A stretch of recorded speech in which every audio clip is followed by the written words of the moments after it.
The fashion industry inspires all of us with color, art, design, and beauty.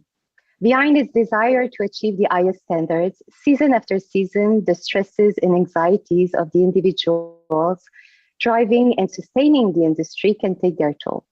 The pinnacle of excellence in fashion is not easy to attain, and the sacrifices made by the producer and even consumers can lead to deep anxieties. The importance of fashion in societies need no introduction. We all understand how integral it is, but from a well-being standpoint, is it sustainable? And how in the post-pandemic world will it impact our mental health? Let's hear what our speakers have to say. Daniela, as an editor-in-chief, you have witnessed a major change when the world of magazine moved from the hardbound pages to the .com. How did you cope up with the changes?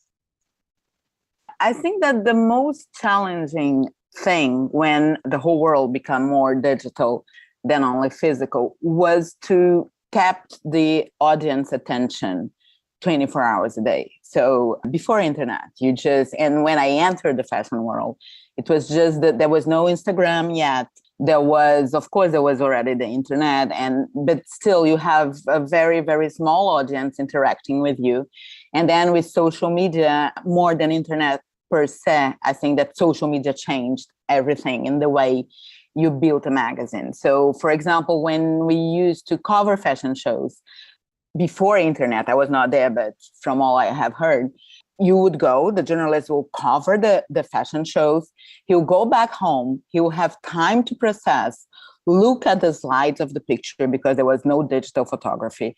And then 2-3 months later, very close to the date in which the clothes that have been gone through the catwalk would appear in magazines, in the stores, they would run the story on the magazine. So with internet, you had to do a daily coverage of the shows. So it was very quickly, you had digital photography, and then on the end of the day, you have to put a wrap up of the shows. When Instagram came, and then all other social media, when you have a direct coverage, then the journalist didn't have time, not even to finish the show. So while the show was happening, he had to be able to process and to send the message. So I think that the biggest change was, first of all, the speed on the big events.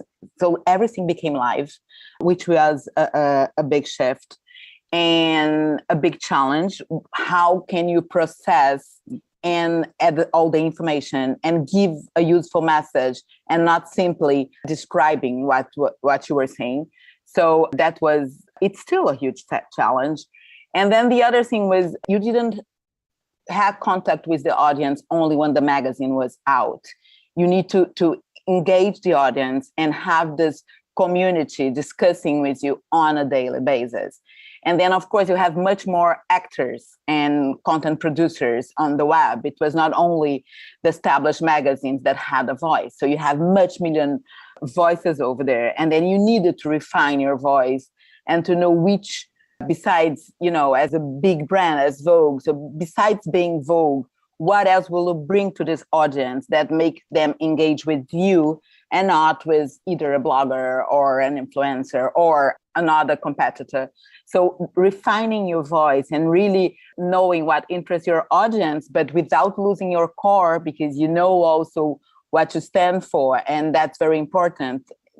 Pleasing the audience and on the same time, for example, of course, celebrity gives a lot of audience, but Vogue covers celebrity, but you're not a glossy magazine. You need to bring culture and other things that is on your DNA and sometimes doesn't reach that so many people. So it's a challenge, engaging 24 hours and the speed of the coverage. So those were the biggest change of the digital world, in my opinion. Thank you, Daniela. Gianluca, the pandemic has been a disastrous shockwave that has in many ways crippled the creative and business aspect of the fashion industry. What have been the progressive and positive impacts on the artistry, craft, and business of fashion? I think what the pandemic has done has managed to change a little bit the pace of the collections and the way designers and artists have been thinking about what to produce. All of a sudden, from a fashion designer that had to produce sometimes 10 to 12 collections a year. It went all back to maybe 4 or 5 collections because there was, not so much opportunity to sell clothes because people didn't have to wear it, especially in the last year. So what I think the positive element of this pandemic has been for a lot of people to sit down and to think a bit more about whatever they were producing. Just before pre-pandemic, as you can imagine, the pandemic started on the beginning of March last year when we started actually when we were in Milan Fashion Week, and then we went all to Paris Fashion Week. We came back from Paris Fashion Week and quarantine started all over Europe, UK included.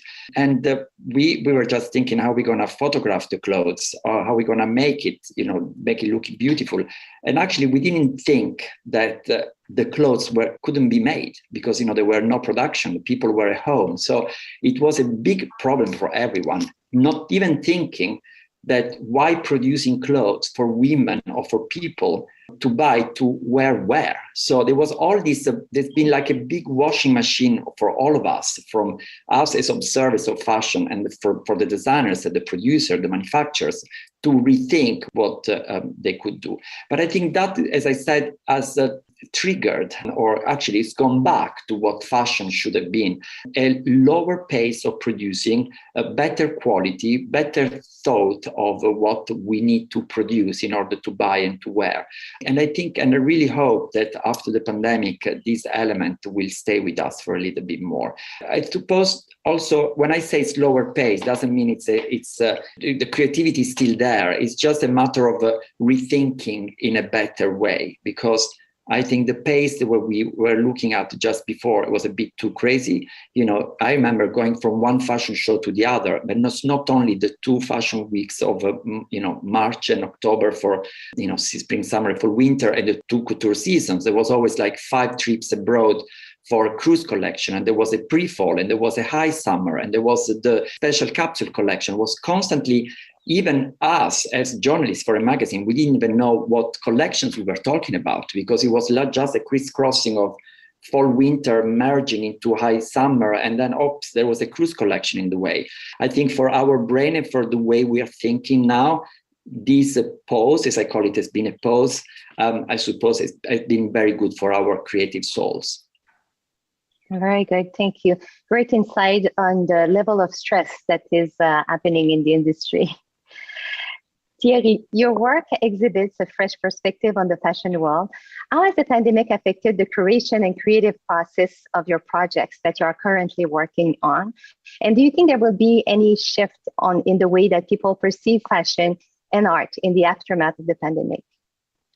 That's a good question. Thank you. And I must say I'm quite on the same side than Gianluca when he says that this break brought something very positive. I would say actually the same thing. I think that it's something no one was prepared to, and I think it was very necessary to maybe step back a bit and look at what we have and how we can make an evolution that was more natural, because the pace from social media to the consumption to even the arts and culture consumption was really fast and really a bit too much, I would say.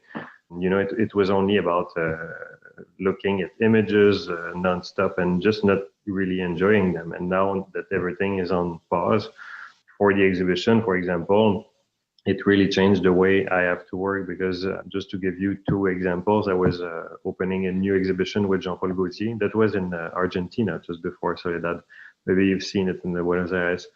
And we had to open it at the Contemporary Art in Belgrade, but I did the installation by Zoom, and I did the press conference from my kitchen by Zoom, and I did the de-installation by Zoom. So I've never been to Belgrade to the Contemporary Art Museum to see the exhibition, which was really weird for me to not be able to even witness or meet the teams over there. So for me, it was very difficult, but in a way, it made me realize that maybe it was not necessary to do what I was doing before and go to Europe every 10 days to work there, because most of my work is so. In a way, it's been very nice because, I was waking up early, but I didn't have any jet lag. So it was quite fantastic for me to work in this way. So it was new ways to find the solutions. But also, I think, of course, I was disappointed because I have another exhibition with Thierry Mugler that is in Germany now, and it's just been opening, closing, and extended, and then they didn't know the end days because it's going to Paris next fall. And it's very difficult to juggle with the schedules because all the museums in the world, they have, the transport, and also when you have all the different lenders, but sometimes you have couriers that have to travel with the loans. So it's very complicated to organize the logistics of an exhibition with all the lenders and the insurance and everything. So now I think this will shift also in terms of how you build an exhibition with the number of lenders, the number of works. I think the big blockbuster exhibitions with 50 lenders and that cost millions, maybe it won't be as necessary and as popular as before because it will be a big risk for museums, but also in a way because it's something you have to be physically present. And when I'm talking to people, everybody I speak to, they never go to see exhibitions in their own city. They go to see exhibitions when they travel. So a big part, usually even if you live in London, you don't go see exhibition when you live in London, you go see them when you're in Paris or when you are in another city, because that's when you find time for it. When you're home, you find less time. So maybe now people will discover more their cities, will buy more books also. Something I realized with the pandemic is that, there's a limit of the number of series you can watch on Netflix. At some point, you want to switch to books. So it's been very positive for me, I would say. I think it's about adaptation, and I think that's the main challenge of the pandemic is to test humans actually on our ability to adapt to situations like this. So that's it. Thank you. Soledad, you are introducing self-discovery techniques like meditation into micro units of the fashion industry.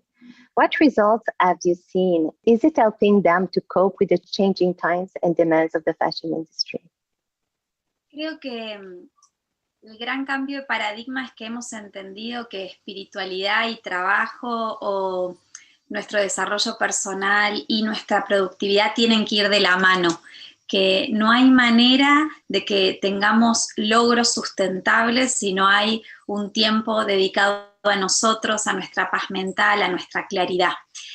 En particular, todo el equipo que llevo adelante, el equipo de Olala, tomaron los cursos de El Arte de Vivir, técnicas de meditación, porque es la única manera de poder estar lo suficientemente empático para la realidad que se vive hoy.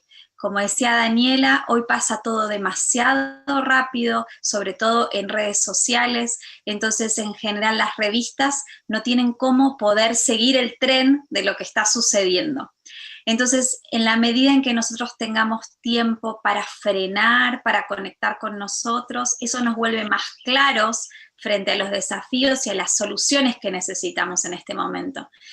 Hoy más que nunca, como decía Gianluca, tenemos que mantener un ritmo más tranquilo, no solamente por nuestra propia salud, por nuestra propia conexión con nosotros mismos, con nuestros deseos, no solamente con nuestros resultados, sino también porque necesitamos un mundo más armónico. Like, the stress and the demands and pressure and looking for different ways to cope. Thank you. So to wrap up our discussion, I would invite all of you to share in a few sentences your thoughts on this. Do you believe that there still is a stigma around the discussion of mental health in the fashion industry? And if so, how can we normalize asking for help or even taking a step back? So Gianluca, would you like to start? Well, I think, mental health is a problem that is that it's always been there, and there's a lot of talk these days, not only in the fashion industry, but I think across on every single subject. I mean, actually, a friend of mine who was a banker, he took his life recently. A very, very successful banker, who we always look at as the most successful, handsome, with a wonderful wife, 2 wonderful kids, and nobody knew that he was actually incredibly depressed and suffering a lot. Again, when we talk about mental health, or look at Stella Tennant, she was a good friend of mine, and she lost her life, age 50, just before Christmas, that there was one of the saddest days of last year after the pandemic.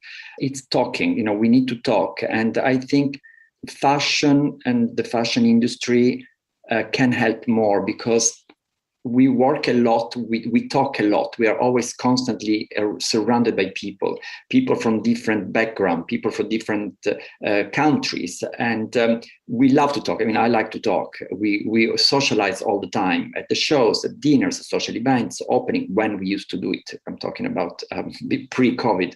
And I think this is a moment where this subject needs to be taken into consideration, talking, when, for example, working with models or working with younger models, or who can, sometimes they don't feel very happy about their body shape or whatever. And I think the most important thing is to discuss, to be open, and to talk about these problems to everyone. That's the way I would see it. And fashion the wonderful things of working in a fashion magazine, that we can say this in our pages, we can give this message to everyone. I hope the people, or our readers, or the people who listen there, can catch it and make their own. Great insights. Thank you. Daniela? I think that in general, mental health has been an issue in the fashion industry for a long time, much before COVID.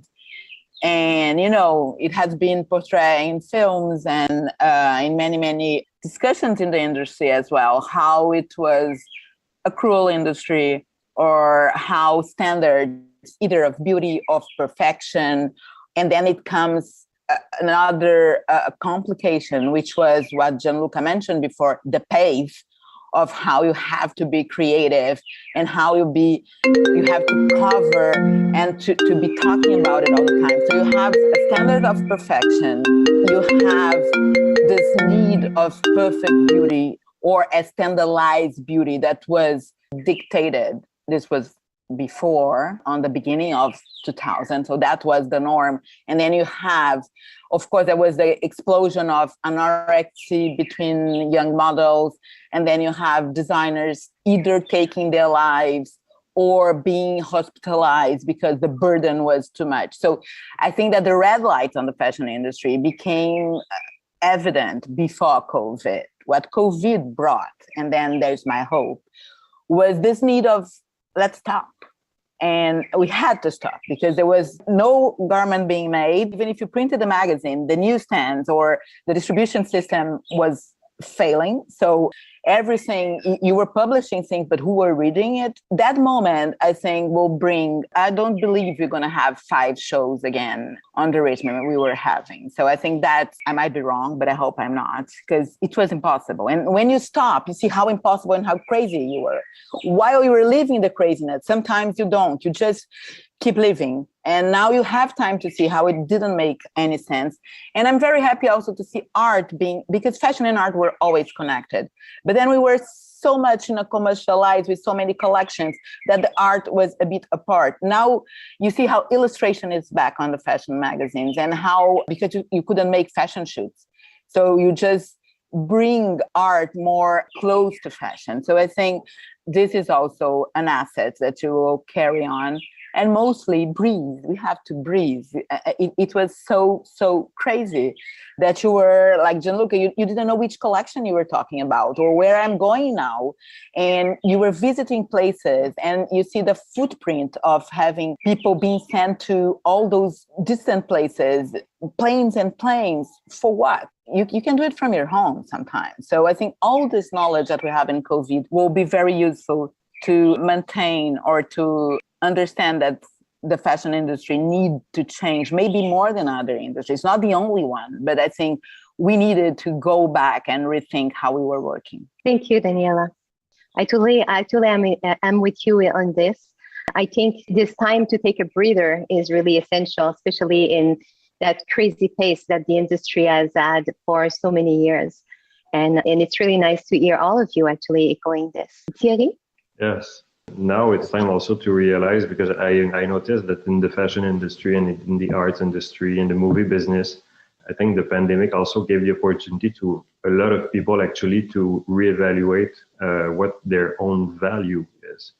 And many of them just completely left the industry because they were like, I don't want to live like this anymore, and just move on to another career, which I think is very positive. So I'm trying to see also the positive aspects of it. In my past life, I was in front of the camera, fashion business. I can say that now in 2021 compared to 20 years ago, when I was a model, you know, we took such a big step in such a short period of time, you know, to address things like diversity in fashion or inclusivity, diversity, body positiveness, you know, all these things. It's something that was not even discussed or not even brought up 5 years ago.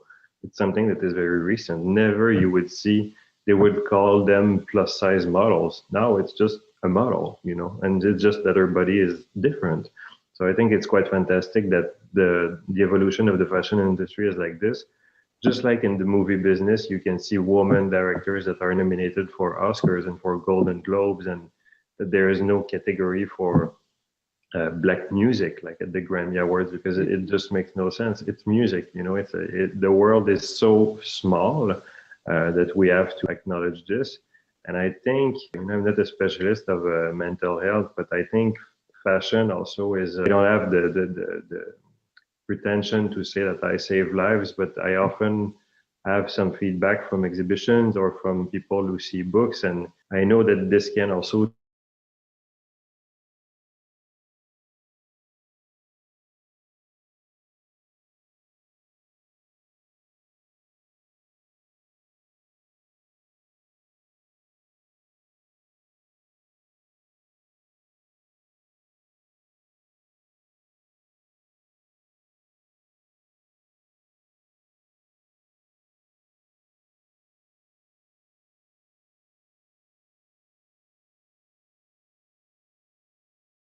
it can also be important for young generation to realize that you know, there's another life besides the screen of their phone and their iPads. You know, when I was a kid, we would just go play outside with nothing and we had fun. And now, you know, it's only about computer games and being in front of their. So it's part of the mental health process, I think, to be able to just sit down and speak to people, not always watch TV, not always be in front of our phone. And I think the pandemic also reshift priorities in that sense, that we have maybe to visualize other things that are important, from family to friends and, you know, even work, but also to keep our eyes open to diversity and to other people and be more open and with more acceptance. Interesting points of view. Thank you. Soledad?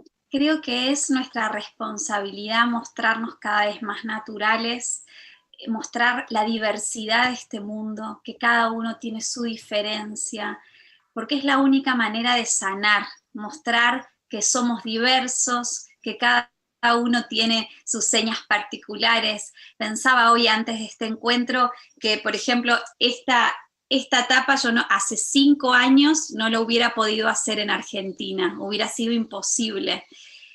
Y hay tanto dolor de no ser mirado, de no ser reflejado en lo que uno consume. Está el silencio que se producía para algunos cuerpos, para algunas formas de ser, que creo que hoy estamos en un gran avance. Yo creo que es muy esperanzador el momento en que estamos viviendo, donde de verdad empieza a haber más sinceridad, donde empieza a haber más riesgo de mostrarnos cómo somos, y creo que es una buena noticia. Va a ir de a poco, sobre todo por la demanda social.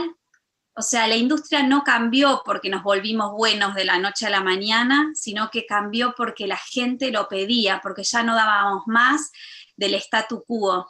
Y creo que eso es lo lindo, mantenernos abiertos y disponibles a lo que pide la sociedad, y sobre todo, como dice Sri Ravi Shankar, armonía en la diversidad. De eso se trata esta existencia, ¿no? Cada ser es diferente y eso nosotros como industria nos tenemos que hacer cargo.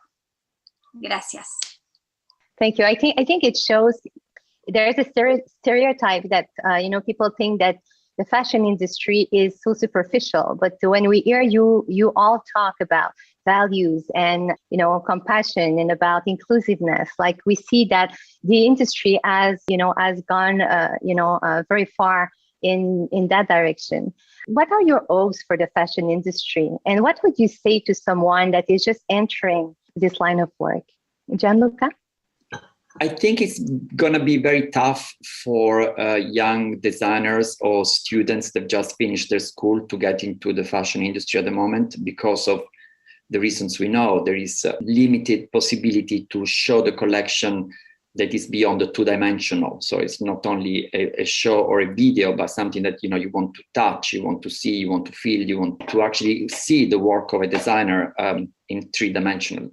And that is not possible at the moment in our very limited way. But what I always say, I do a lot of lectures at schools, and what I always suggest to whoever wants to start to work in fashion, what is always very important to have a very strong idea.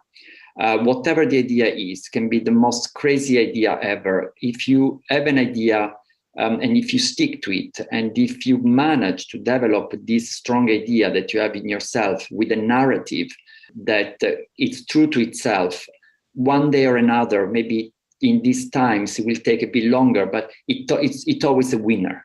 For me, the most important thing when I see young designers, and I'm sure Daniela did the same when she was at Vogue, when you see young designers, you always look for something new. You don't want to see something derivative or something that we've seen before. There's very little to be invented these days. That's why, or created from scratch these days. So that's why I said, have an idea, a strong idea, a mad idea, whatever the idea is. If it's there and the designer are very strong in the way they tell it, the way they design it, then it's going to be a winner. So yes, have an idea and go for it. Thank you. Daniela, any thoughts? I think fashion will keep attracting young people because the beauty in it, and sometimes it's mesmerizing and still have the power to make you, wow, to touch your feelings in ways you don't even understand, either when you see an exhibition of past works or when you see a new show that really brings something different, as Gianluca mentioned. I think that the uniqueness, it's of course something that it's very much responsible for this breathtaking sensation when you see a new collection, and also everything that is connected to the show. So when you talk about a fashion show, it's a show. It's not only about clothes. It's about the music you choose. It's about the scenario. So it's about how you direct the models, which kind of attitude they're going to have in the catwalk. And this is something that keeps your attention or makes you think about sensation you had when you were a kid. So I think that as long as fashion keeps the power of touching people, it will still be relevant. But again, it's much more than clothes. It's the whole atmosphere that you bring together, either on a fashion show or in a fashion campaign, or when you are creating. Now, there are so many new ways of fashion film, which is a very, very common new way of showing fashion, or doing a magazine. Bottega Veneta, it's doing its own magazine. So even as a fashion brand, you have the power to communicate in different ways. And for a youngster who is going on, I think it's never give up your values or what you believe because you're in fashion circle. So because a lot of people feel the same. I think if you stick to your principles, then you're going to find your uniqueness. So that's one important thing. Don't think you have to change or to be in a certain way, even though we are changing with all the diversity that is not only on the catwalk or in the fashion campaigns, but it's also behind the scenes. So you have designers emerging from Africa and from other parts of the planet, which I think will be a next wave. I believe it's very, very strongly that if we add this creativity from places that were out of the fashion scene, I think we still have a lot of vibrant, creative, and engaging people to build this new fashion with the current establishment. So it's not one or the other. It's just mixing up to build something new. Thank you. Thierry? I think it will be nice to look back also, let's say in 10 years, to understand actually the impact of the pandemic on the fashion industry historically. because, fashion is also it says a lot about history. For example, the 20th century, the history of women was very connected to fashion, with the disappearance of the corset, with the skirts becoming shorter. And, they lived roaring 1920s. So maybe we will live the roaring 2020s. Maybe after the pandemic, people will just want to go out and go crazy and dress in a very colorful way and not be into this dark minimalist atmosphere. So I think it will be most probably very inspiring for the young generation to use what they live now and the darkness that they've been into, because I think for a young generation who is very isolated now, it must be very difficult to be creative and to find a way to express themselves, because I'm thinking of people working in any creative industry now. There is no concerts, there's no fashion shows, and the teams are very limited. So for someone, for example, who just graduated from school, it must be quite a challenge to start a career now in 2021. Where do you start if you're a foreign student and you just want to do an internship in a fashion house? It's very complicated. So I hope the fashion industry will be more relaxed into taking young people and also helping a new generation, because otherwise it's really going to be a young generation that will be lost. But I think fashion, we realize now that it's also a necessity. People underestimated fashion at the beginning of the pandemic because everybody was wearing sweatpants all day and wearing only tops and wearing shorts for their Zooms. But at some point when life will go back to normal, I think it will be just completely accentuated and people will want to dress and, wear heels and be elegant. And, it will really going to shift. I didn't wear a tie since a long time, and I don't have to wear a tie for a Zoom. I think it's just a bit weird to overdress for a Zoom meeting. So I think, fashion has always been a way to express ourselves. It's a way to shape our own identity, and it will stay like this. So I'm really looking forward to see what will happen in the next years and how we will look back at it from a historical point of view. Thank you. Soledad, any thoughts? Coincido con Thierry que es un momento muy desafiante para ingresar a la moda, pero a la vez una gran oportunidad porque de verdad se están dando de nuevo las reglas de juego. Entonces ya no hay cosas fijas, estáticas, donde uno ya era muy difícil meterse, sino que al contrario, está todo muy blando. Entonces, en principio, yo a alguien que está arrancando le diría, aprende a meditar, le diría yo, porque siento que es una herramienta que te vuelve muy poroso y receptivo a la existencia. Conectás con la alegría y los dolores de la humanidad de otra manera, podés dilucidarlos de otra manera. Y creo que eso es una gran habilidad para quien crea producto, porque el éxito es quien le puede dar en el clavo aquello que el otro necesita. Entonces, me parece que se necesitan muchas herramientas para limpiarnos los anteojos, los cristales con los que miramos lo que nos rodea. Y por otro lado, pensaba que el otro día me fui a comprar este jean y entré al local y le dije, dame el jean más cómodo que tengas. Eso fue lo que le dije, dame el jean más cómodo que tengas. No quería el más fancy, el más glamoroso, no, quería lo más cómodo. Y siento que también ahora es una oportunidad para poder crear otro tipo de moda, que tenga en cuenta otras cosas. Y por otro lado, que sea como sea, si estás arrancando, si ya estás hace muchos años en la industria, como que sabe que sos un influencer, sabe que lo sos, aunque tengas 50 seguidores, que pises este mundo sabiendo que dejás huella, que tenés una influencia en este mundo. Esa conciencia sobre nuestro propio poder es lo que hace la diferencia y la responsabilidad con la que vivimos. Decía algo lindo Gianluca, ¿no? Como la moda y el arte, digamos, yo creo que la vida es un arte y hay que vivirla como tal. Eso es también alguien que hace moda, que puede vivir esta vida de manera artística, no solamente con lo que se pone, sino con su forma de vida. Entonces, sabe que en cada momento estás creando moda, moda de cómo vivir mejor, no solamente de qué ponerte, moda de qué tener en tu cabeza, de qué hacer con tus emociones, eso también es moda. Así que gracias a todos por este encuentro. Thank you. If you had to just sum up in a word or two that any takeaway from this conversation this morning, what would it be for each of you? I think the only words that come up to mind is really share, open your mind and help. That's basically what it is. It's about listening to people and sharing experiences, and that's what makes a world grow better. When we share experience and we help each other. Too many people don't help each other or don't take the time to do it, and I think I really hope that's what is going to come up for the next few weeks, months, and years. Thank you. Daniela?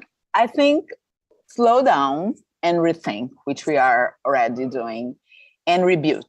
So, and that's a very, very interesting time because we have the chance to rebuild relations, to rebuild how you're going to show what you're doing. We all are enjoying the slow down moment and wanting it to be as vibrant as it was, but with a different pace. So a different pace, it's very much needed. Thank you. Gianluca? I think one of the most important topics that has been addressed, that's already started pre-pandemic, was the sustainability topic. And I think with the pandemic, people have really had the time to think seriously what can be done in fashion and sustainability. So even just the very simple element of opening your cupboards, or having the time to look at what you have bought 5-6 years before. If you still have those unworn clothes, please wear them and rethink how to wear them. That is a suggestion to all my friends, women and men, to just open everything that you have there. I've actually got a very big cupboard behind me that I've been clearing up, and I found some wonderful gems that I'm going to reuse it. So even in a small piece for each one, think sustainable, think not to pollute the world.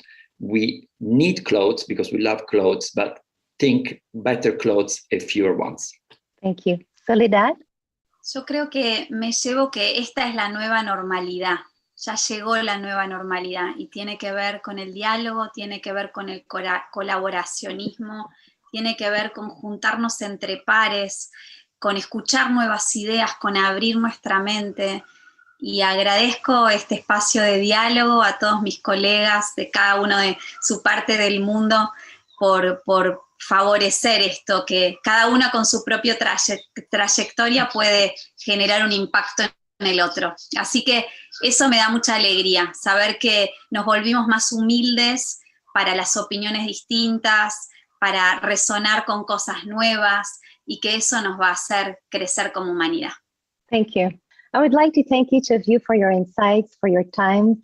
Your insight on this important ongoing conversation has been really incredible. It has been a real pleasure to have you with us today. Thank you.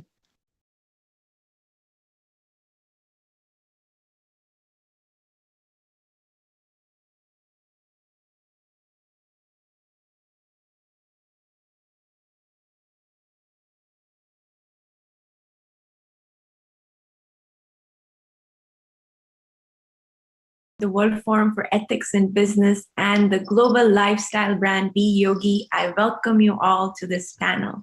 Inspired by Gurudev Shri Ravi Shankar, Be Yogi began its journey in 2018 to provide employment opportunities to women trained under the empowerment projects of the Art of Living Foundation. From experiencing domestic violence to losing their loved ones while defending the country, their workforce have had challenging lives amid abject poverty.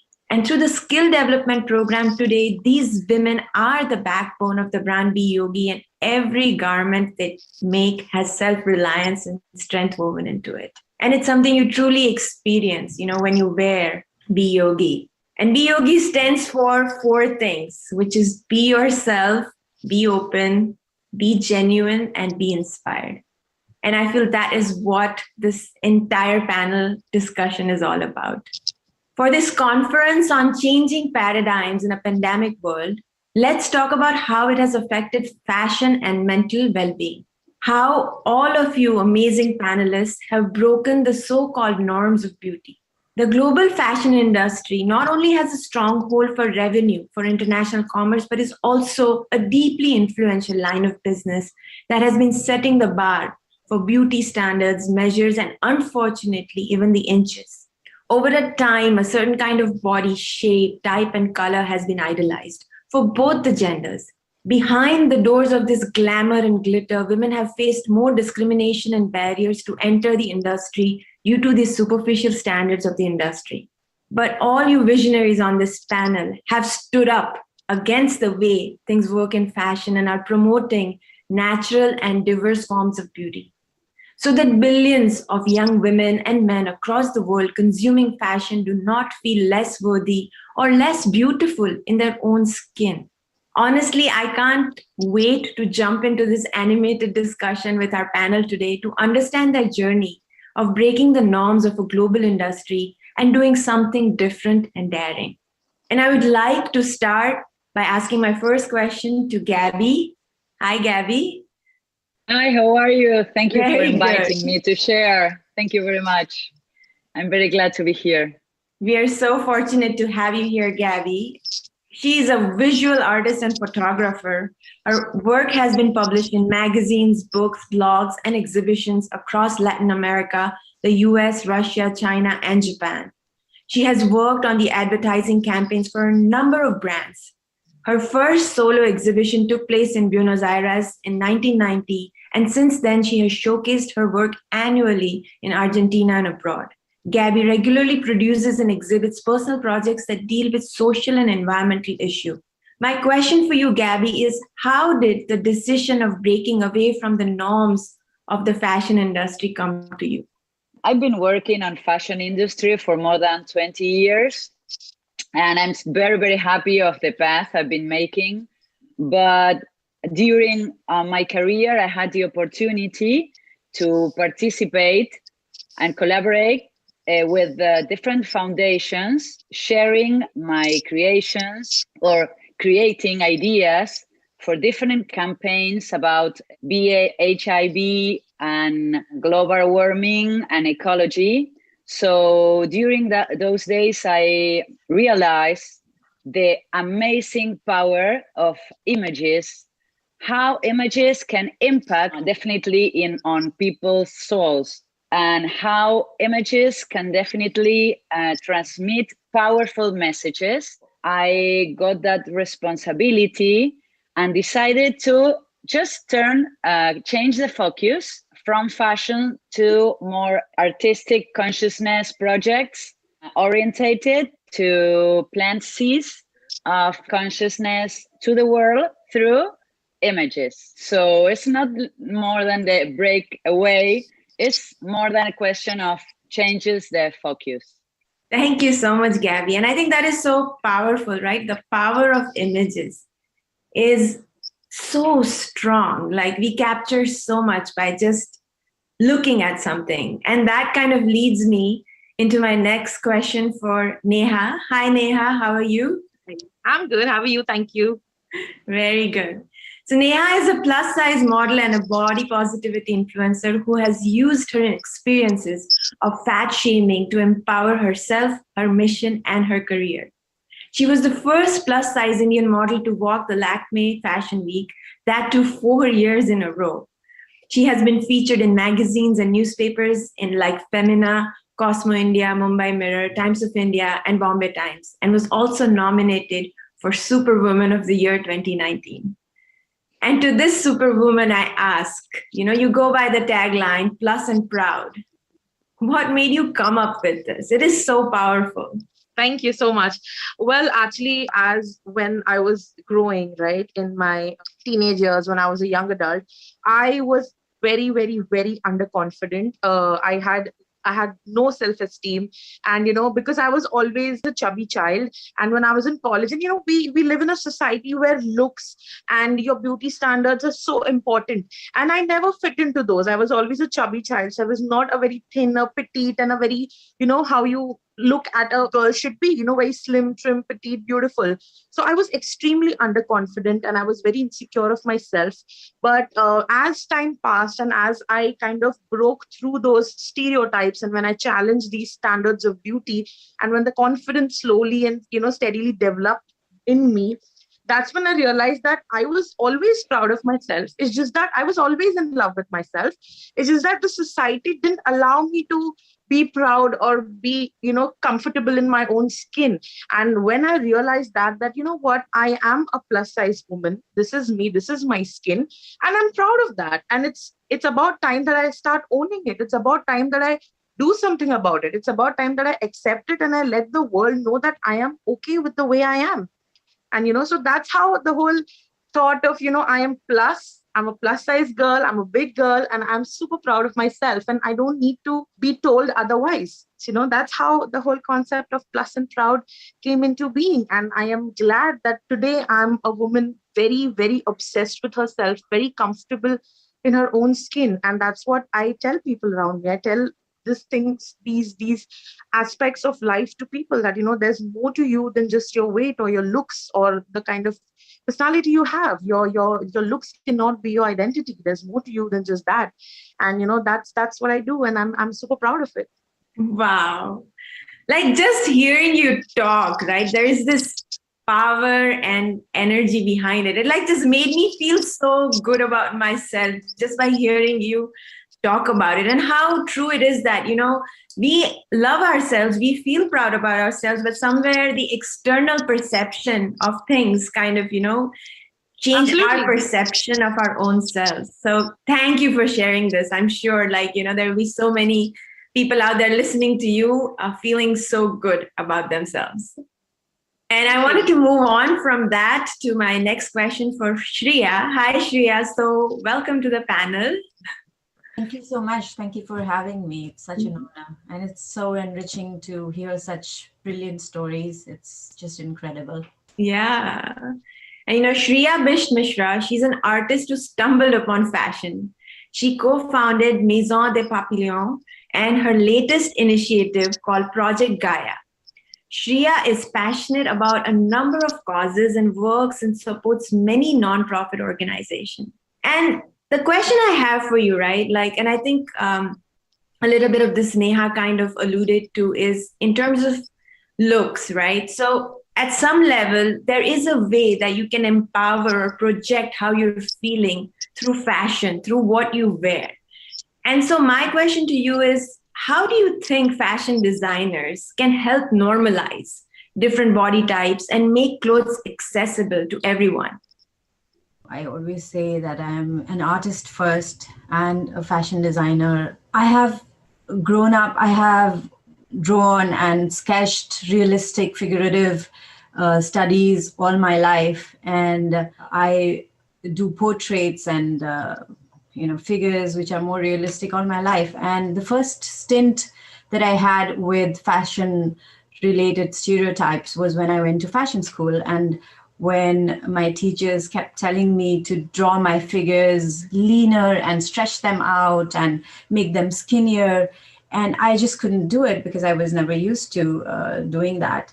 And that's when I thought to myself that there is something that needs to be changed. The perception needs to be changed. The second stint that I had with the fashion stereotype in terms of body type was when I launched the brand, my first brand called Maison des Papillons.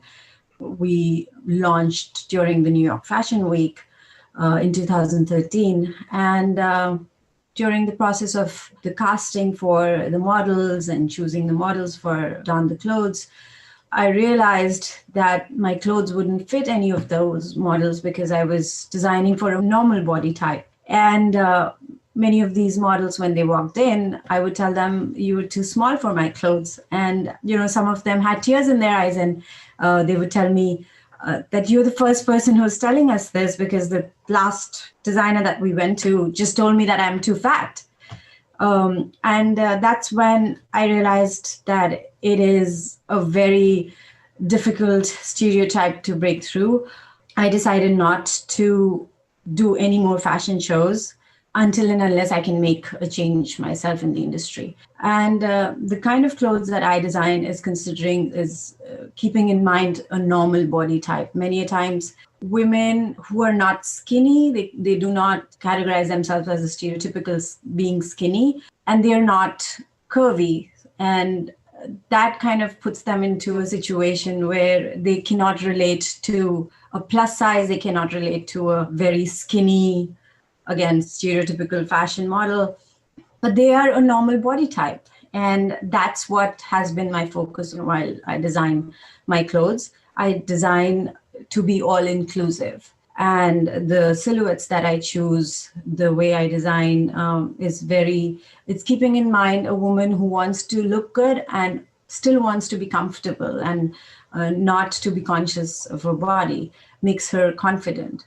So I think that's my contribution when it comes to, and it might be a very little contribution, but I think step by step, it's going to make a difference. Thank you so much, Ria. From no angle do I see this as a little contribution. I think you've highlighted the issues at so many levels, right, in the fashion industry. And it's funny when you kept on saying normal body type, right? Like that whole concept of normalcy is somewhere just does not exist, and you have to call it a normal body type. So yes, it was normalizing normal body type is so yes. Exactly. And that kind of leads me talking to Neelakshi. Hi, Neelakshi, welcome. Hi, how are you doing? Very good. And Neelakshi Singh is a professional model who has worked for Vogue the Lakme Fashion Week, and also has shot for brands like Dove, Adidas, and others. She's an Instagram influencer and runs her blog with the name of Plump to Pretty. Not only that, Neelakshi is a business management graduate and a professor at the Pearl Academy. Neelakshi is known for her fearlessness and for living her life on her terms. She's a symbol of positivity towards the body, and that is very much evident from the blogs and the pictures that she curates. And Neelakshi, I wanted to kind of lead into how she was forced to draw a certain type of silhouette, right, as she was going through school. And as a professor at a fashion school, do you see like this as an opportunity to influence young minds to be more inclusive in their approach to fashion at all the different levels that kind of impact positive body influence? Yeah, absolutely. That is actually a pretty great question, and something that was going on while Shreya was talking.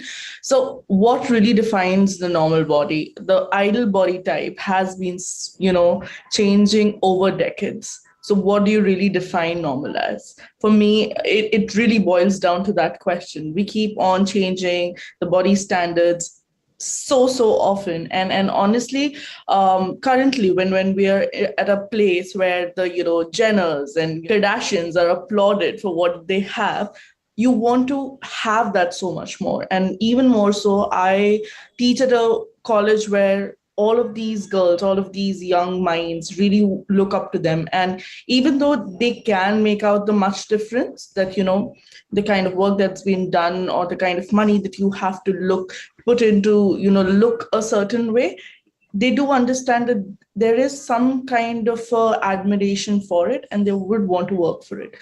So exposure to your prints, your media, and your social media today plays a very, very big role. And that's where I probably take in much regard to step in and tell them that is great. Honestly, there's always got to be more than one side to the coin. But, the whole idea of how you represent yourself is really, really important, because these guys are the future. We are creating designers, we're creating, stylists. So they are the future of media. So what you're going to be putting out there is going to affect a young mother who's going to try and get back at her job, after the whole pregnancy hiatus. So it really is important how the media represents the kind, and we almost have a habit, at least in India, I can speak about, we have the habit to whitewash everything, really, whether be it from skin tones to, the profession, to whether be it about the menstruation talk. It's all seen so happy, and, there's always this whole regard of how beautiful everything needs to look. Yes, we do not have to, go out there and put out how much pain we are living in and what we are suffering through. But it's really important to address these issues, and I feel like I take that opportunity to the fullest that I can to address that in a classroom. And it's very interesting with the perspective that these students come from, because they are at some point privileged. They're not really aware of what they have, and to make them realize is a constant banter that I have going on in the classroom. And it's really interesting because they're like, we never realized that, and that is something that keeps me going as well. And I find so much of motivation. There is if there's one job that I've tried my hands at couple of things in my life, whatever time period I've had, but it's been so giving. It's been so immensely satisfying that they also want to make an effort to change themselves, to make a representation in the media, to put the imagery out there. So I think that's really important, and that I can see that happening very well. I feel these kids are so fortunate to have you as a guiding light in their life, right? Because truly, if we shape our upcoming people in the fashion industry to have the right mindset, I think they have the power to bring about and sustain the change that all of you are kind of leading, right? To project it out there. So thank you so much for sharing your thoughts, Nilakshi. And with that, I wanted to move on to Elena. Hi, Elena. Welcome to the panel. Bodi. So Elena Tkachenko's original works have enriched the collections of famous museums, such as the State Hermitage and the Palace of Congresses in Konstantinovsky Palace in St. Petersburg, the Art Museum Shenzhou in the Hainan province in China. Her masterpieces have also become the object of pride of private collectors in Russia and abroad, among whom we should mention His Royal Highness Prince Michael of Kent. Elena, your couture is based on bold experiments, right? From textile to design, and it involves such meticulous detailing in every aspect. And my question was, where does this creativity come from? Like, what is the source of your inspiration? I asked my friend and colleague, and she helped me translate this question. And then now I prepare answer, and she helped me. I prepare answer, and she helped me. First of all, Elena is an artist, and the second, she speaks with the word as textiles and couture collection. The source of inspiration is in art in all its forms, like fine arts, music, literature, film, theater, travels, but the first of all and foremost is nature. Collections are always born out of strong emotional experiences. For example, the most famous of the Elena collection is Song of Songs, which were exhibited all over the world. And this collection was inspired by pictures of Rembrandt, which called The Jewish Bride, and a national biblical text of King Solomon. Also, the Prefalize collection, which are currently working on, and you can see some of the birds outside us, is inspired by lives and creative works of groups of British artists from the 19th century. Much like the life of these artists, the collection is full of admiration of the male beauty, sensitivity, erotism, and sexuality. As a song of the famous Polish singer Ewa Demarczyk, served the source of inspiration of Eva collection in 2019. The La Perla collection from 2017-2018 is dedicated to the image of the goddess of love, Aphrodite, and the moment of her birth, where she emerged from the water.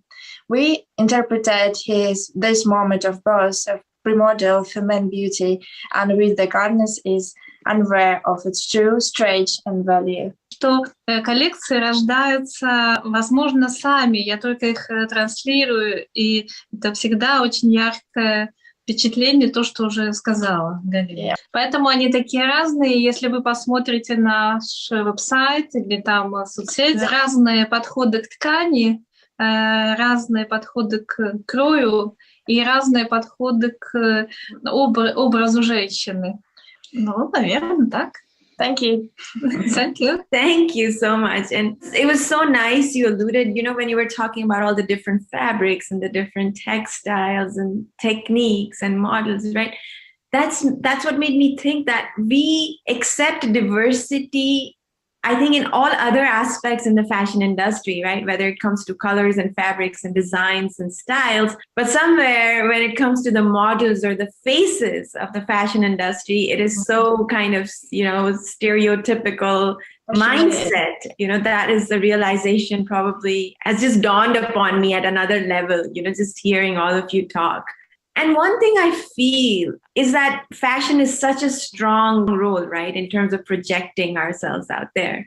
And before I move on to a question for all of you, I wanted to ask my question to Zach. Hi, Zach. Welcome to the panel.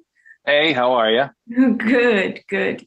So Zach Miko, he's the first plus-size male model for IMG Models who has starred in campaigns for brands such as Dolce & Gabbana and Levi Strauss. And I'm so excited to have, a male model on this panel and hear your perspective, especially, how do you see things in the fashion industry, right, with the more healthier and inclusive kind of attitude these days? Do you see better opportunities for youngsters to consider modeling as a viable career option these days? What are your thoughts? Absolutely. One of the things about fashion in general is it's a very old industry. And because of that, like any industry that's been around for 100+ years, they're very dedicated to their institutions. So because of that, sometimes change can take a lot longer than we would like. For example, here in the US, the first plus size model ever, her name was Emmy, and she started modeling in 1989. And you may not have known, even especially in the 90s, that there were such a thing as plus size models going around. But as I said, Emmy started in 1989, but we didn't really have this boom plus size models, both men and women, really until about the last decade is when it sort of started. Just to speak to how I got into it, I was an actor in New York City, and you can't tell in this tiny little window, but I am 6'6", so about 2 meters tall, and just under 300 pounds. I don't know what that translates to kilos, but it's far more than your average model. I weigh, I'm about 8 inches taller, and I weigh about 120, 130 pounds more than your average male model. So modeling was never a viable career for me, I thought at the time.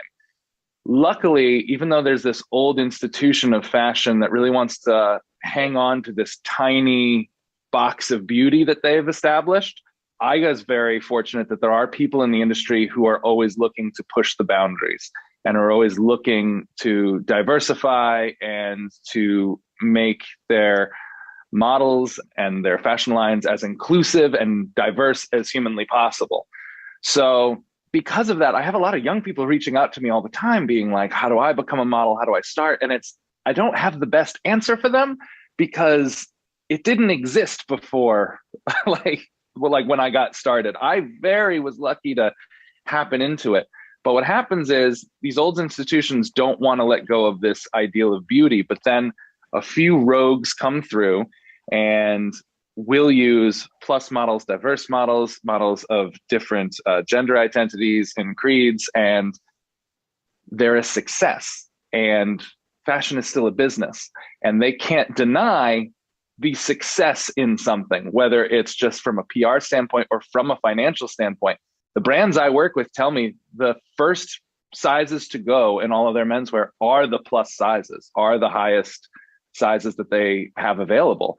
And so slowly the industry is coming around. In doing so, with times changing and it being a much more open and inviting industry than it once was in the 80s, I think it's a really good opportunity because people are focusing on individual beauty and what makes you unique and what makes you who you are, rather than do you fit this certain criteria. So true. Yes.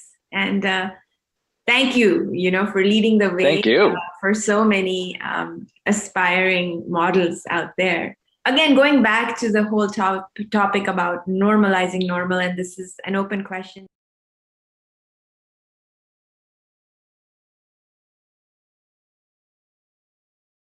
body type model, right? Like it's almost like a category in itself. Like, how do phrases like plus size models sound to you? As far as when we in the fashion industry for the men's side, again, I can only speak from the men's board. When they talk about we call them straight size models.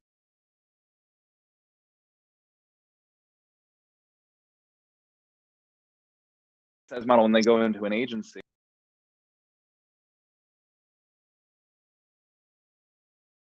Because their look is almost secondary for a lot of these things. So right away, they measure their waist, make sure it's between like a 28 and a 32, and 32 is even high for a lot of runway. They have to be 5'10". They have to have a perfect, V-figure frame, or if it's a younger brand, usually a much slighter frame. They're very, very specific on fitting into that standard.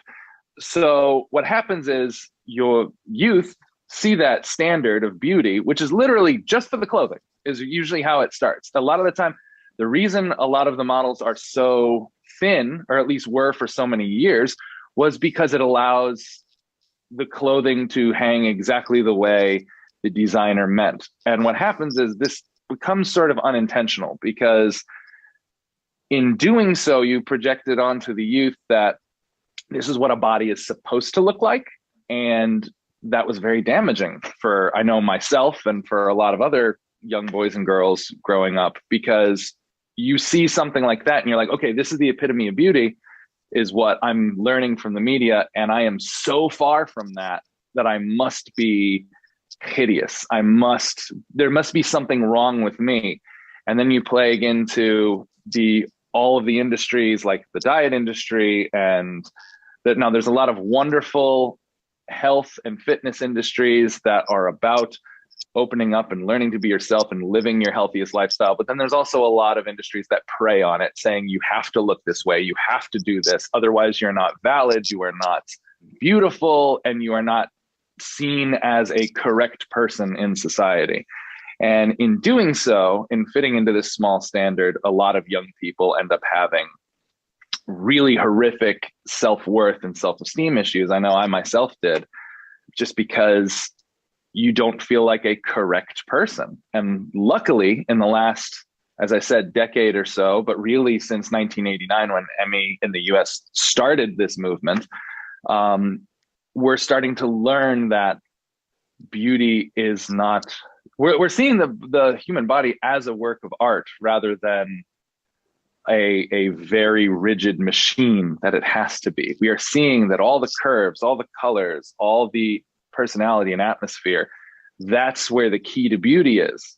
And luckily, I'm just very happy to be a part of this time in the fashion industry. Thank you, Zach.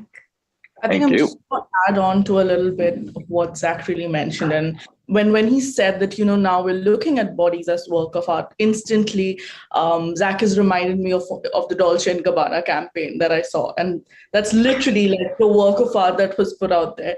And I don't think, maybe even in the US, really, the work came in much, it still started in the 80s. For us, it was very, very recent.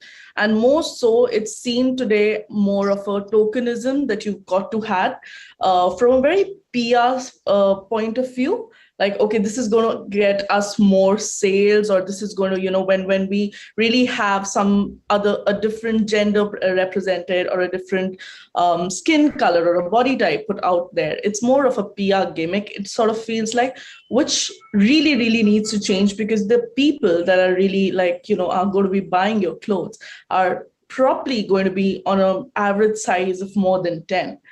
And the size that we possibly even make, on our college dummies or mannequins, the clothes that we design is probably on a size 4. So the disparity really is appalling, because who are these clothes really made for? And that's just really, when we look at runways, I remember sharing this experience with Neha, her yourself.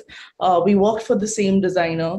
And when we are backstage, a lot of the straight size models come up to us and they touch us and they're like, oh, so is that what a real model feels like is that what it feels like to be a real model? And I get it, because a lot of the people, how they address us even when we are backstage is more like, okay, so straight models come in here and real people come in here. So the whole disparity, it's really out there. That needs to change. I get a second look every time I say I'm a model. They're like, sure, yeah, we can see you have the face for it. So that's something that I can never go out there, and it's always going to be an associate professor and a model or a content creator.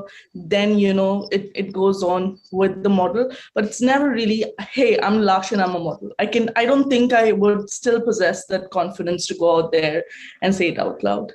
Yeah. Right. I honestly agree with Zach and Nilakshi both. And Nilakshi pointed out very well that, when anybody, especially in India, a person who's not of an average size or a straight model, when we say that, we are a plus size model and we walk ramps, and they're like, most of the people even today don't even know what plus size modeling or what plus size models are, especially in India.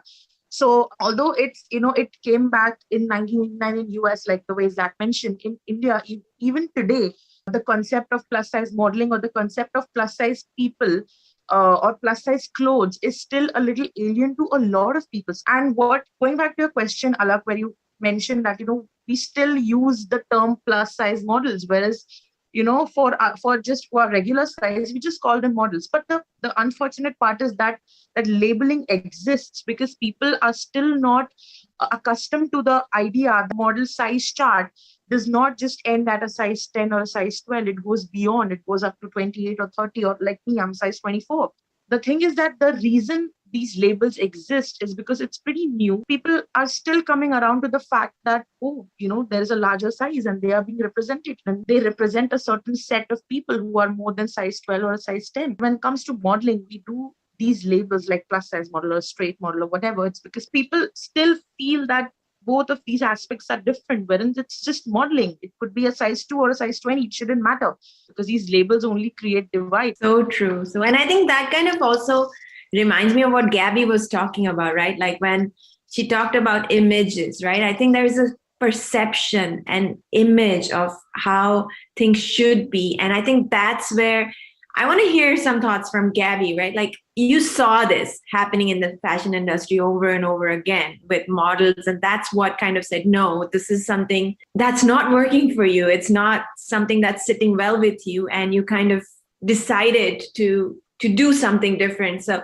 Gabby, if you can just share a little bit, in terms of what is it that you saw and what did it went through to bring that power of imagery in a different form in front of people? As I told you, I worked for several years on fashion industry, and I saw young people working, very young people, like 12, 15 years old, worried about their weight, treated really bad with fashion designers or magazine, stylists. It was really sad for me to see that. But, I decided to turn that sadness into doing something.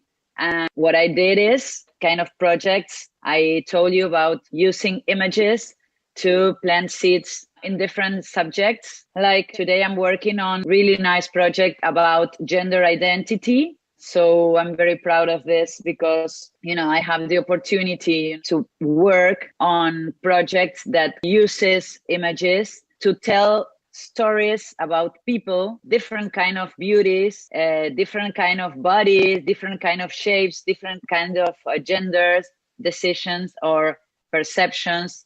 I decided to turn my focus into a bigger picture, really just not stopping on worries or just doing something. I'm so happy on that. So I decided to continue on this and put my hands-on work on this kind of project using art as really strong healing instrument of giving messages and showing, sharing messages about different subjects. Thank you, Gabby.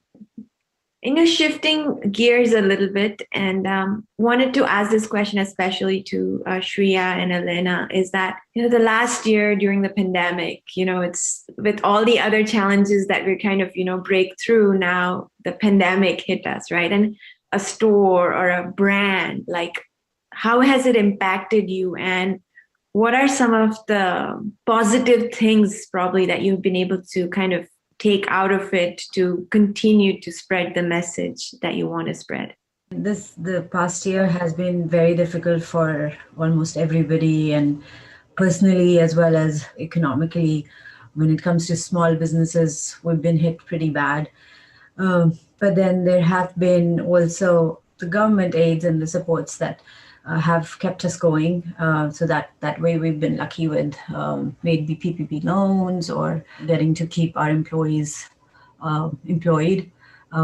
It's a very difficult thing to maintain a good team and retain a good team, which we've been able to do during this time. At the same time, it has been a great time for us to reevaluate and reimagine the future, because otherwise we are always running around and we are always so busy in the day-to-day life that we procrastinate things. And although we have the opportunity and we have the choices to make, which directs us in a sustainable direction, but it's always something or the other, and we are so bound with time and deadlines that it's difficult to execute certain things. And this time, specifically last year, has given us that opportunity to rethink and reevaluate and be cathartic in the entire process in a way, and to pivot a little bit into a direction which is leading into a better future. And I think a lot of us in fashion have realized that, and fashion in general needed to clean up its act, and it just acted as a catalyst, and it's happening now even more than it would have under normal circumstances. So as far as me personally, my brand goes, we've always looked into a sustainable direction. For instance, the brand that I created, which is Maison de Papillon, we always worked with natural fiber. We worked with mulberry silk, we worked with cashmere, and we source, it comes from a place where it requires very less water to make the yarn. And, so we've employed such practices. Also, we encourage our customers to buy less and buy better. So that's always been the philosophy of the brand. We pioneered in designing reversible garments so that you end up buying only the staple pieces, which are the must-haves in your closet, and you can wear them many ways. So you build your closet with these foundational pieces, and the quality is such that you keep them for years and years and not ending up in landfills. As far as this year was concerned, we pivoted into an entirely different direction when we launched Project Gaia in New York. We wanted to create a place where you inspire and get inspired. So we ended up launching our first multi-brand store, which is hosting a bunch of other brands. And it also itself is a symbol, or you can say proclaims the collaborative aspect. All these designers and all these emerging designers, independent designers, have come together and they are showcasing their talent, their brands at this place. And it has this tremendous energy.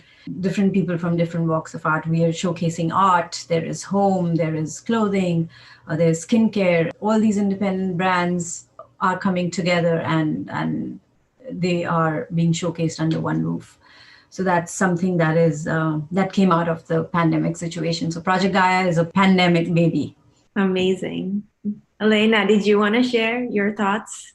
Да, что мы последние 3 года очень много работали, очень много летали. Before the pandemic, Elena and Fashion House, we are doing the very busy life.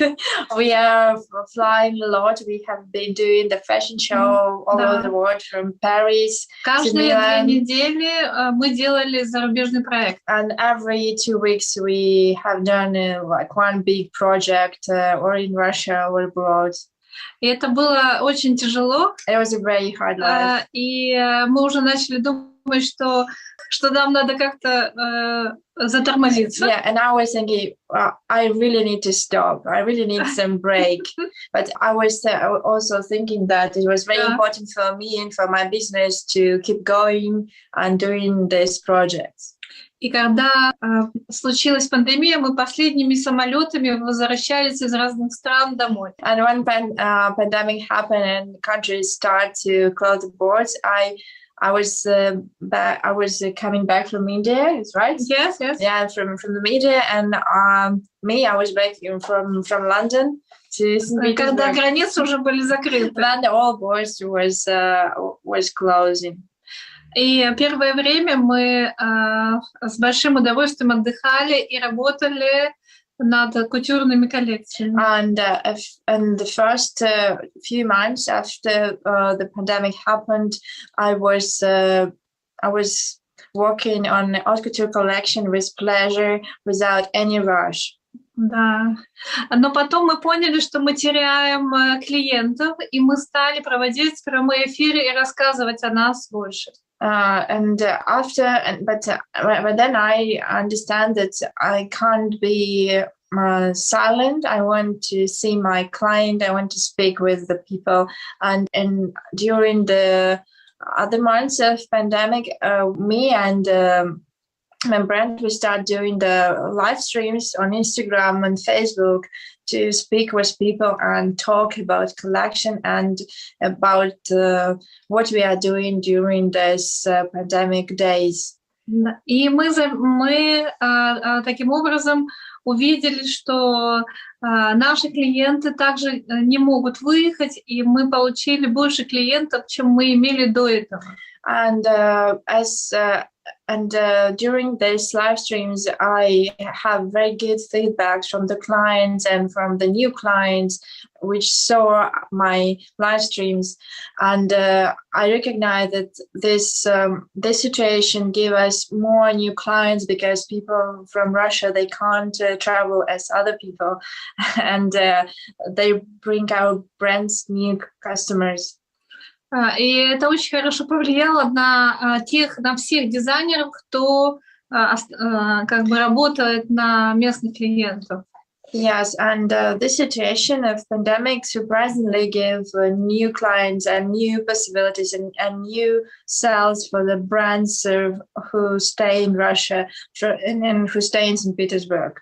Потому что то, что мы делаем, именно наш модный дом, у нас все вещи в единственном экземпляре, и все они сделаны с большой любовью. И человек, когда покупает, он получает психотерапию. When the first wave of the pandemic finished, and we opened our showroom and the store, new clients come here, and we understand that fashion and our pieces which unique. Each one is there is no other copy. We just make one piece, unique one, and clients understand that they buying something special, and or this piece made to measure for them. And it gave us new understanding on what we are doing. And somehow these beautiful things really give people like new emotional positive feeling that life is going on, and people, even in very, very difficult situation and even pandemic, they need beauty and they need some beautiful pieces to feel themselves better. И мы поняли, что мода — это не только, наверное, для красоты, но еще и для того, чтобы чувствовать себя счастливым. Yeah, and fashion, it's not only for beauty. Да. It's also for the feeling yourself better, and you feeling yourself confident and unique. И счастливым. And happy, yeah. Да. И, наверное, это самый главный урок, который дала пандемия. And I think it's the best lesson for me from pandemic. That fashion brings happiness потому to что the people. мода стала приносить счастье. То есть это не только орудие социальной жизни, а это когда человек покупает для того, чтобы быть счастливым. Yeah, fashion is not the weapon of beauty. It's not only power. Fashion brings people happiness. Это мой путь, и я рассказываю о том, как И пандемия повлияла на наш модный дом. And this is my way, and it's my experience, and I'm sharing with you these sorts. Yeah, it's so true, right? Like, I think, like, I can see the happiness. Yeah, as she's sharing, I can feel that happiness come through, right? In that smile and the joy. This period is very special for us. Это помогло нам сохранить и даже расширить штат сотрудников. Yeah, it's also bring us more power inside the country and give us customers, and we keep all our employees, and even sometimes I think now we are more successful in the business than it was before the pandemic. It's surprisingly. Yes. What surprises you? It was very strange. Yeah, because I think, the pandemic has given everybody that opportunity to pause, right? And we've all been going through the same experience at the same time. Like, I think that has never, ever happened, at least in my lifetime, right? Where we've all gone through the same experience. And at some level that has brought us all together. And, I wanted to really thank you all for being here. And before I end, I wanted to end with closing question. If you can answer maybe in one word or one sentence, right? What Alina kind of alluded to, that fashion is so powerful, right? It is a way for us to embody the state of our mind, how we're feeling, to uplift ourselves. But at the same time, fashion doesn't just simply shape our perception and self-expression. It also influences how we are treated by other people. And in that whole process, it can impact our own mental well-being, especially in this world of social media, where people can hide behind their own devices. So what is that one advice or tip you have for the next generation of models, photographers, designers, on how to leverage the power of fashion to uplift while preserving their own mental well-being? Don't try to change for somebody. Don't try to follow a certain stereotype. Just be yourself.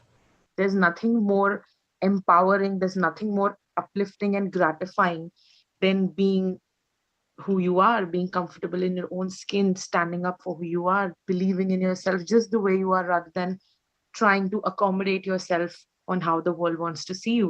Be yourself, be the person you are, and that freedom, that acceptance is actually very contagious, and that will fall through. Be yourself and just be the amazing self that you are.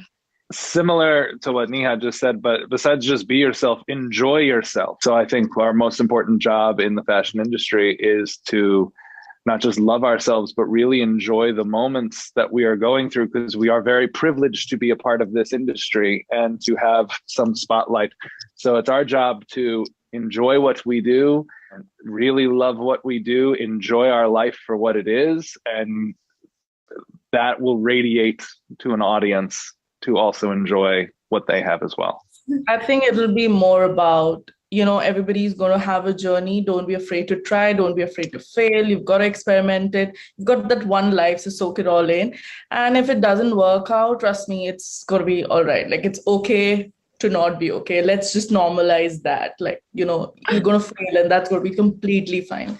So I think I live by that. I abide by that completely. And that's one thing that I always say. So it's okay to not be okay. Be yourself, yes, and enjoy diversity and enjoy differences and unity. A thought of unity and empathy about others. We're living in this interesting time when fashion is changing. И мне кажется, что он меняется в лучшую сторону. And I think it's changing for the best. И мы становимся, дизайнеры становятся более интересными, и мода становится более многообразной и более человечной. And I think the fashion is turns to the human, and designers became more individual, more interesting, and more different to each other. And I think this is a power when каждый может быть... Да, каждый может быть прекрасным. Yeah, and everyone can be beautiful and in a И full чувствовать себя счастливее. and I feel beautiful in new fashion. Наверное, так. Thank you. So with this, I want to thank you all for being on this panel for this amazing conversation. And I'm sure it's going to inspire so many. Thank you again for your time. And I hope to meet you all in person someday. Thank you.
Дорогие друзья, добрый вечер. Сегодня Всемирный день здоровья, и мне очень приятно приветствовать вас на международном форуме «Время перемен в период в мире пандемии». На нашей дискуссионной площадке